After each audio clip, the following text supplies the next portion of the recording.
নমস্কার, প্রান্তিক গাইডে সবাইকে শুভেচ্ছা অভিনন্দন। আজ আমি আলোচনা করব কলকাতা বিশ্ববিদ্যালয় BA fourth semester Bangla honours বা মেজর ডিএসসিসি 8 পেপারের সাজেশান 2026 সালে যারা fourth semester Bangla honours final exam দেবে তাদের জন্য এই সাজেশানটা। দেখো, এই পেপারটা তোমরা চাইলে কিন্তু 90% মার্কস পাবে, এটা বলে রাখছি। সেটা নিজের উপর নির্ভর করবে। তার মূল কারণ হচ্ছে ছন্দ অলঙ্কার। এই ছন্দ অলঙ্কার পেপারের উপর যার যত দক্ষতা থাকবে, স্কিল থাকবে, যে ভালো প্র্যাকটিস করতে পারবে, সেই কিন্তু সব থেকে ভালো স্কোর করবে, হায়েস্ট স্কোর করবে। কিন্তু খুব বেশি খাটতেও হচ্ছে না, শুধু একটু সময় ইনভেস্ট করা, বেশি কিছু নয়।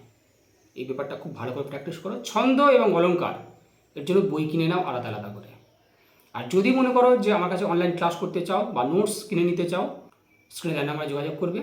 খুব স্বল্প পারিশ্রমিকে আমি নোটস এবং ক্লাস প্রোভাইড করি। আমাদের পরীক্ষা কিন্তু আর বেশি নেই। আমি ধীরে ধীরে সাজেশনগুলো দেবো এবং লাস্ট মিনিট ফাইনাল সাজেশান অবশ্যই সংগ্রহ করবে। প্রান্তিক গাইডের suggestion best quality, number 1, 100% common. তাই নোটস এবং ক্লাস যদি কারো প্রয়োজন হয় স্ক্রিনে দেওয়া নাম্বার যোগাযোগ করবে। আর যারা চ্যানেলে নতুন, চ্যানেলটা সাবস্ক্রাইব করে রাখো, সমস্ত কিছু পেয়ে যাবে, চিন্তা নেই। প্রথম মডিউলে রয়েছে ছন্দ। আবারও বলছি, খুব ভালো করে প্র্যাকটিস করো ছন্দগুলো। ছন্দ যত ভালো দক্ষতা থাকবে তত কিন্তু বেশি নাম্বার পাবে। ছন্দ এবং অলঙ্কার 3টে ছন্দ করতেই হবে। 15, 5, 1 3টে ছন্দ হয়ে যাবে।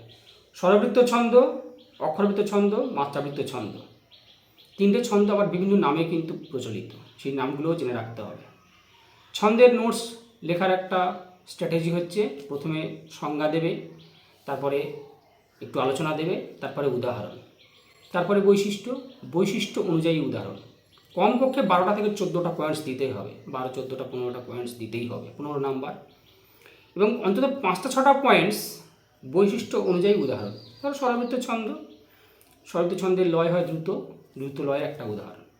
মূল পর্ব 4 মাত্রা, 4 মাত্রার একটা উদাহরণ।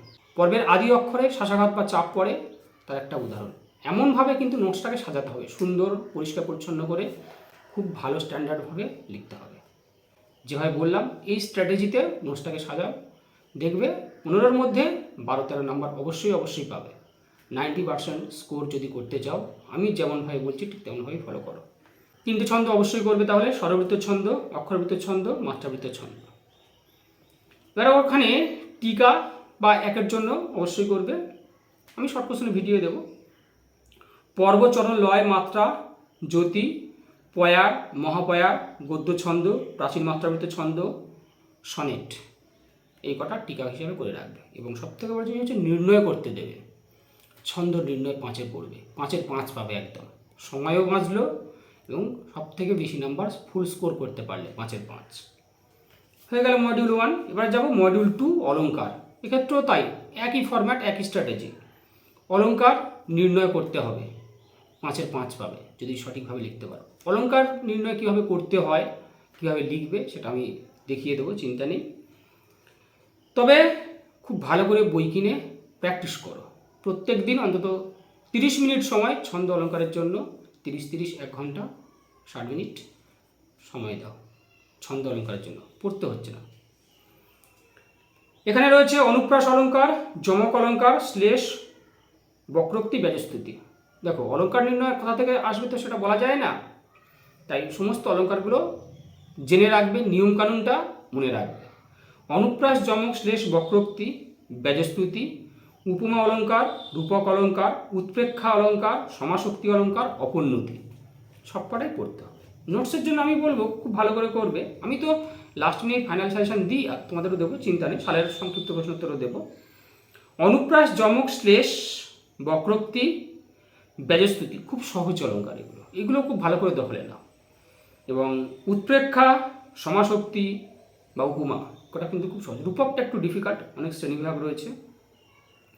উৎপ্রেক্ষা খুবই সহজ, উপমা এগুলো ভালো করে মুখস্থ করো।